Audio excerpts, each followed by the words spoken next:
on WLTH 1370M. That's 92.7 in the FM dial, the region's choice, the people's voice. This is Straight Out of the Cannon with me, Scott Cannon. No relation? Huh? Okay.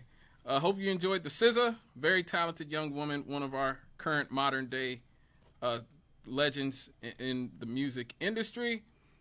Before we get out of here, because I only got 18 minutes, I got 18 minutes here, and I don't want Dr. Williams to come in with the 2x4 and start regulating and kick me out like Hacksaw Jim Duggan. Okay, don't want that.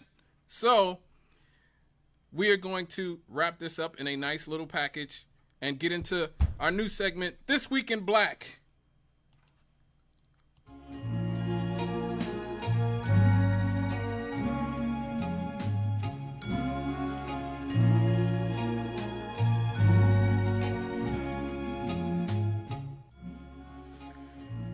Yes, November the 14th, 1960 was a very important date in the history of the black community, not just the black community, but in American history, where we saw one little girl stand up against what seemed like the endless strife of segregation and write her name in the history books. I'm talking about Miss Ruby Bridges. How many of you know that name, Miss Ruby Bridges? Well, in 1960, she was only, I believe, 6 years old. Or 8, she was 6 years old. And she was the first black person to attempt to integrate New Orleans public schools. This was one of the most significant moments of the civil rights movement. And here's why. Because, see, after Brown v. Board of Education in 1954, a lot of the southern states, in spite of being told by the Supreme Court that separate but unequal was unconstitutional, a lot of the southern states continued segregating anyway, even 6 years later. And so in 1960, a federal court ordered New Orleans to desegregate their public schools. It was an order. They ordered them to desegregate their public schools. And so at this point, all the black children in New Orleans had to take an exam. They were forced to take an exam to see which kids were eligible or worthy of integrating into white schools. And Ruby, who was only 6 years old at this time, was one of the few black children who passed. And so she was assigned to William France Elementary School, which was an all-white school in the 9th Ward. This girl, show you how brave she was. While people were yelling and throwing and cursing and saying every mean, negative thing in the world, you had mobs of people. Who were yelling at this young girl. All she had was 4 federal marshals, and she walked into that school, and she owned it. She didn't break down. She didn't cry. She held her head up high, and she did what she needed to do, which was go to school. Well, unfortunately, virtually all of the white parents pulled their children from school en masse because this was happening. And so she was the only student in her class. Think about that. Think about the level of marginalization, isolation that she was feeling. All of these adults outside screaming. Inside, she has no friends. She has no classmates. She has no support, with the exception of her teacher.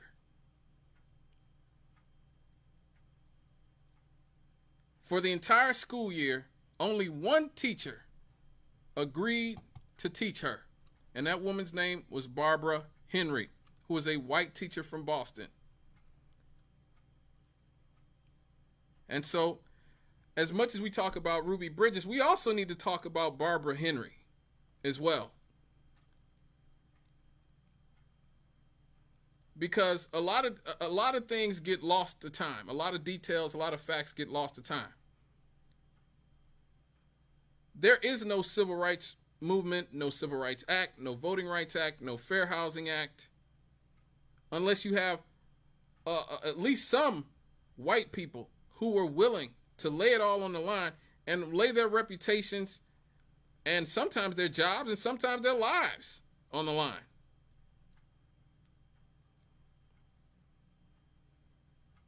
As well, you know, a lot of people, and this is one of the things that I always say about Dr. Martin Luther King. I believe he's the greatest American this country ever produced.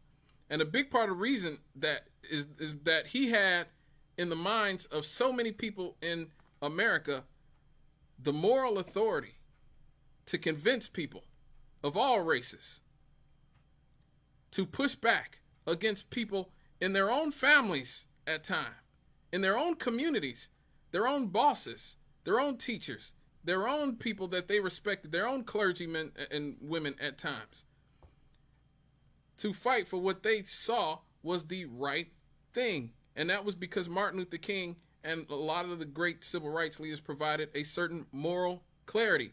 And they inspired people like Barbara Henry, who was a white woman who could have used her white privilege to say what all the other teachers said, which is, I'm not teaching this little black girl. I'm not teaching her. I'm not doing that. But instead, she used her platform as a teacher to do what was right. And so some years ago, Ruby and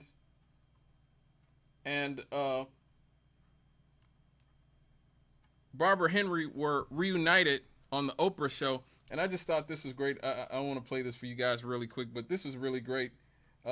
Brought tears to my eyes because it just goes to show you that this is about humanity.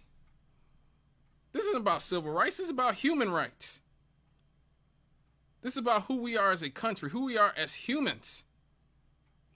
And so this is a great reunion, but many years later on Oprah's show of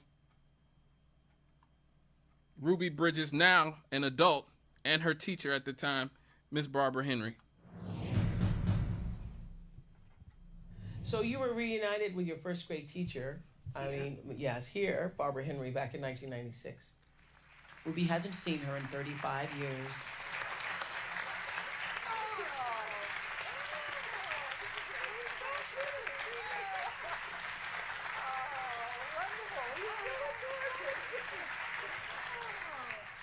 Was that hard for you, Barbara? Well, it was so wonderful to have a little student like Ruby that it really made it a pleasure. It was a sad time indeed, and it was an anxious time. Was it a surprise to you when nobody came to class? I assumed I would be teaching a class, and so we had a grand time together, I think, side by side, Okay. just the two of us spent the year together. So now, being an adult woman with perspective, don't you find that just remarkable that she was able to do that? I do. I really do. She didn't have any friends. I mean, she was coming from Boston into the South. She was ostracized, and she actually taught me the lesson that I say Dr. King taught all of us. And even though she was white and she looked exactly like the people outside the school, she showed me her heart. You know, she made school fun. I never missed a day, and it was because of her. Wow, that's incredible. That really is incredible. To think that Ruby Bridges is still alive, everybody. She's still around. And there's this tendency that a lot of people, especially a lot of people on the right, have to cast slavery, segregation, these institutionally evil things that America did to the black community as being so far away that it just has no bearing on the society that we live in. Mind you, Ruby Bridges is still around.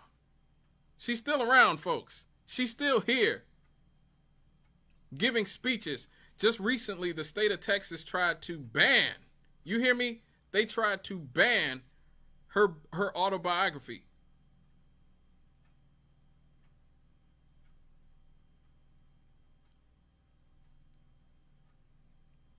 Well, I believe it was either Texas or Tennessee, one of the two. Also, we've seen speeches from Martin Luther King and Cesar Chavez banned, in this sort of de-wokeifying that we've seen in different states here in this country.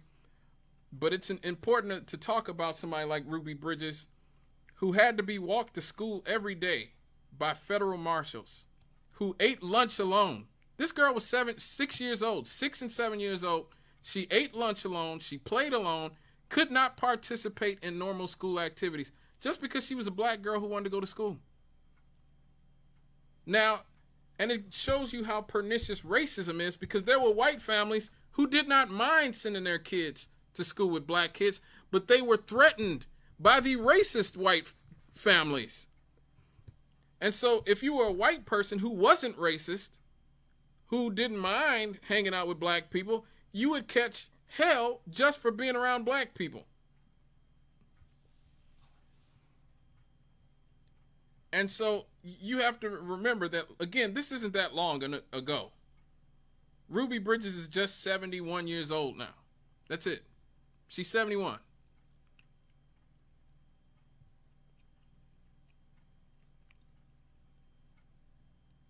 But at the time, as a 6-year-old girl, she had to deal with people showing up with coffins with black dolls in it. She had to face threats of being poisoned, leading the school to force her to only eat food brought from home. She could only eat food brought from home because she was threatened with poisoning just for trying to go to school. And despite all of this, Ruby never missed a day of school. Never. Never missed a day of school. And she persevered through it all. Dr. Robert Coles wrote extensively about her resilience, because it really was something of note. She became a national symbol of courage during the civil rights movement for a reason. Her courage helped accelerate desegregation in New Orleans and inspired many other federal interventions all across the South. And in later decades, she founded the Ruby Bridges Foundation, promoting tolerance, diversity, and educational equality. She is a living symbol of perseverance and courage. And so I definitely wanted to celebrate Miss Ruby Bridges this week and any week. Just a great, great woman. And if I think you should all Google her and watch a lot of her interviews on YouTube. She has a lot to say about this current state that we're in currently, not just as black people, but as America. And we do well to listen to her. We do very good to listen to Ruby Bridges, who has seen a lot. And I always wonder about people from that era, how they must be looking at the world that we're living in now, and how they must view it, and how disappointed they must be that we are still having a lot of these conversations 65 years later.